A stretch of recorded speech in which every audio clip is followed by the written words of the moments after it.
अस्सलाम वालेकुम दोस्तों। एक ऐसी दुनिया में जहां आज़ादी को हासिल करना एक मुस्तकिल सफ़र है, इसमें कुछ ऐसे लम्हात भी आते हैं जो हमें हमारी उन कोशिशों की अहमियत को याद दिलाते हैं जिसकी वजह से आज हम आज़ादी का दिन मना रहे हैं। ऐसे में हम उन लोगों की कुर्बानियों को याद करते हैं जिन्होंने हमारी आज़ादी के इस रास्ते को आसान बनाया। तारीख़ के पन्नों से लेकर आज तक आज़ादी और इंसाफ की लड़ाई हमें इकट्ठे करती चली आ रही है।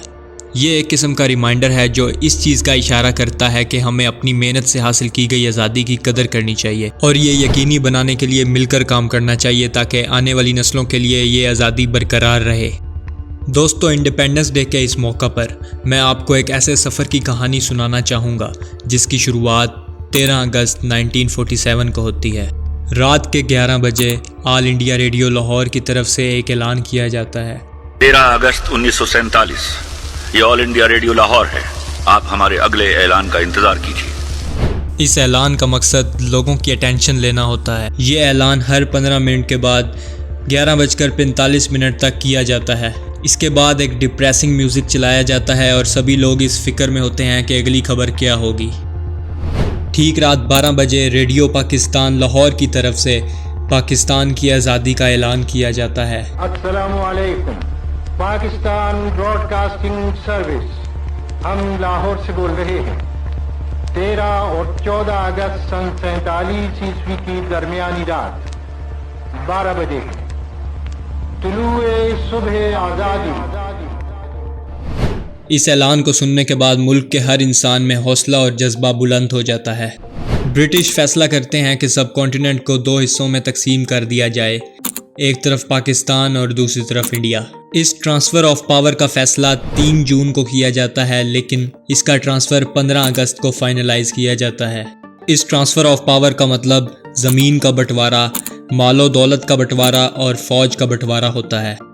दोस्तों, इस सफ़र की कहानी में आगे चलते हैं। साल 1948 जब मोहम्मद अली जिन्नाह, जो कि फाउंडर ऑफ पाकिस्तान हैं, उनकी डेथ हो जाती है और ख्वाजा नाज़िमुद्दीन पाकिस्तान के अगले गवर्नर जनरल बन जाते हैं।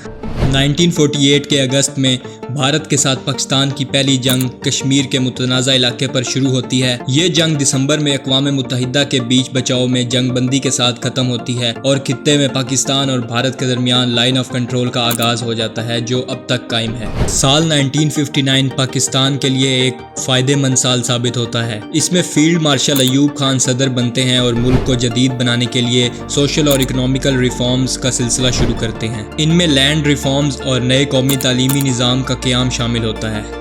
इसी के दौरान साल 1962 में पाकिस्तान सीटो और सेंटो जैसी ऑर्गेनाइजेशंस को ज्वाइन करता है। सीटो को ज्वाइन करने का तसव्वुर अमेरिका ने आम तौर पर कम्युनिज़म और वियतनाम के खिलाफ रुकावट पैदा करने के लिए पेश किया था।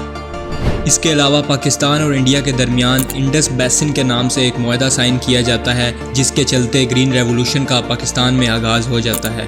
ग्रीन रेवोल्यूशन के कुछ मेन एलिमेंट्स होते हैं, जैसे कि इंडस रिवर के पानी को पाकिस्तान के मुख्तलिफ इलाकों तक पहुंचाना, हाई क्वालिटी के सीड्स, फर्टिलाइज़र और पेस्टिसाइड्स को फार्मर्स तक पहुंचाना और इरिगेशन के निज़ाम को टेक्नोलॉजी की मदद से चलाना।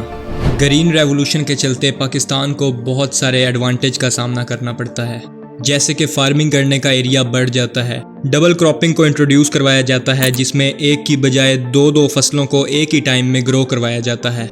इसके अलावा HYV हाईली यील्डिंग सीड्स का इस्तेमाल किया जाता है, जिससे चावल और गंदम की फसल को ज़्यादा मिकदार में प्रोड्यूस किया जाता है। इस सब के चलते साल 1965 में पाकिस्तान का GDP $5.93 बिलियन का होता है, जिसमें 10% से भी ज़्यादा ग्रोथ नज़र आती है। साल 1971 जो कि पाकिस्तान के लिए एक बहुत बड़ा लॉस साबित होता है। मार्च में पाकिस्तान की वेस्ट साइड बांग्लादेश के तौर पर आज़ादी का ऐलान करती है। दिसंबर के आते ही हिंदुस्तान खाना जंगी में मुदाखलत करता है। इसका फ़ायदा लेते हुए मशरकी पाकिस्तान बांग्लादेश बनकर आज़ाद हो जाता है। साल 1978 जुल्फ़िकार अली भुट्टो सोशल और इकोनॉमिक पॉलिसीज़ की एक सीरीज़ को लॉन्च करते हैं। इस सीरीज़ का मकसद इंडस्ट्रियल यूनिट को एक्सपेंड करना होता है। पाकिस्तान अपने इंडस्ट्रियल सेक्टर को बढ़ाने की तरफ गामज़न होता है कि अचानक जनरल मोहम्मद ज़ियाउल हक एक फ़ौजी बगावत में वज़ीर आज़म जुल्फ़िकार अली भुट्टो का तख्ता उलट देते हैं। जनरल साहब मार्शल लॉ का ऐलान करते हैं और 1973 के आइन को तोड़ दिया जाता है और कौमी असम्बली तहलील कर दी जाती है। ज़िया एक नए आइन की मंजूरी करते हैं जो इस्लामी कानून पर कायम होता है। दूसरी तरफ भुट्टो कत्ल की साजिश का मुजरिम पाया जाता है और उन्हें सजाए मौत सुना दी जाती है। ज़िया अमेरिका के साथ ताल्लुकात को मजबूत बनाने का सिलसिला जारी रखता है और पाकिस्तान अफ़गानिस्तान में सोवियत यूनियन के खिलाफ अमेरिका की बनाई हुई एक कैंपेन का हिस्सा बन जाता है। साल 1992 एक तरफ नवाज शरीफ की गवर्नमेंट को पॉलिटिकल इंस्टेबिलिटी और करप्शन के इल्ज़ामात का सामना होता है, तो दूसरी तरफ पाकिस्तान क्रिकेट वर्ल्ड कप पहली बार जीतकर मुल्क का नाम रोशन कर देता है। साल 1998 पाकिस्तान के लिए एक अहम साल साबित होता है। इस साल पाकिस्तान एटॉमिक पावर बनकर दुनिया के नक्शे पर छा जाता है। सूबा बलूचिस्तान के डिस्ट्रिक्ट चागी के मुकाम पर पाकिस्तान अपने पहले न्यूक्लियर टेस्ट परफॉर्म करता है। दूसरी तरफ पॉलिटिकल इंस्टेबिलिटी भी अरूज पर होती है जब नवाज शरीफ को गिरफ्तार कर लिया जाता है और परवेज़ मुशर्रफ सदर पाकिस्तान और चीफ ऑफ आर्मी स्टाफ बनते हैं। इसी के चलते पाकिस्तान को एक बार फिर से डिक्टेटरशिप का सामना होता है। साल 2002 औरतों के लिए बहुत मुफीद साबित होता है जब नेशनल असम्बली और सेनेट में ख़वातीन की नुमाइंदगी और कानून साजी में उनका ताउन वुमेन एम्पावरमेंट में एक अहम कदम साबित होता है।